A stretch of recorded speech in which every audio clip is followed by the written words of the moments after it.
So let's turn to U.S.-China relations. Last week, you made some comments related to thinking that China wants to seize Taiwan on a, as you said, much faster timeline. What are you seeing that made you think that this is speeding up? What we've seen is this, and it goes back a few years, not a few months. And actually, let me go back, take a step back even further.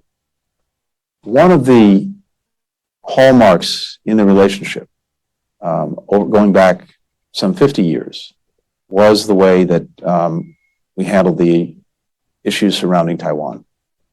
And in particular, there was a fundamental understanding in the relationship between Beijing and Washington that differences over Taiwan between Beijing and Taiwan would be managed peacefully, that there would be no unilateral changes to the status quo, and that fundamentally our interest was in peace and stability in the Taiwan Straits. That was the basic understanding. And that understanding held for decades. And I think it was very successful in doing a few things. It allowed Taiwan itself to flourish and its people to flourish.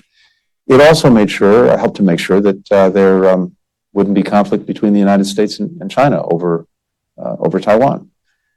What's changed is this: the decision by the government in Beijing that status quo was no longer acceptable, that they wanted to speed up the process by which they would pursue reunification.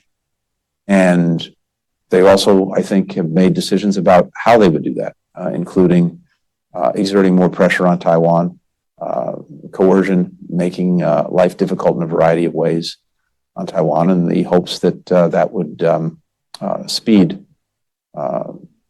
reunification, but also holding out the possibility, if that didn't work, of using force to achieve their goals. That is what has fundamentally changed. And we've seen that manifested in actions that China's taken, including with various military maneuvers in the Taiwan Straits, the deployment of forces, et cetera. Now,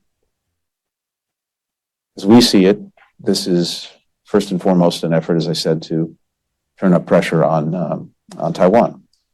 And as to what Beijing might do and when it might do it, I can't be any more precise than that. But the fundamental change has been this change in China's view that the status quo wasn't acceptable.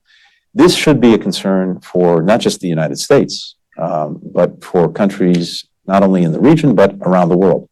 Why? Because if there's any crisis regarding Taiwan, we've got 50% of container ships on a daily basis traveling through the Taiwan Straits. The implications of a crisis, if that were disrupted for the world economy, for supply chains, are significant, more than significant. Semiconductors, chips, as everyone knows by now, the 90% of the sophisticated chips are produced in Taiwan.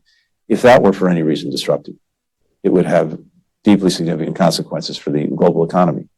The chips that are in our cell phones, our dishwashers, our automobiles, if that's disrupted, if that's taken out of the supply chain, everyone has a big problem. So everyone has a very big interest, I think, in making very clear to all involved, starting with Beijing, that the world does not want to see any kind of crisis regarding Taiwan, any kind of disruption.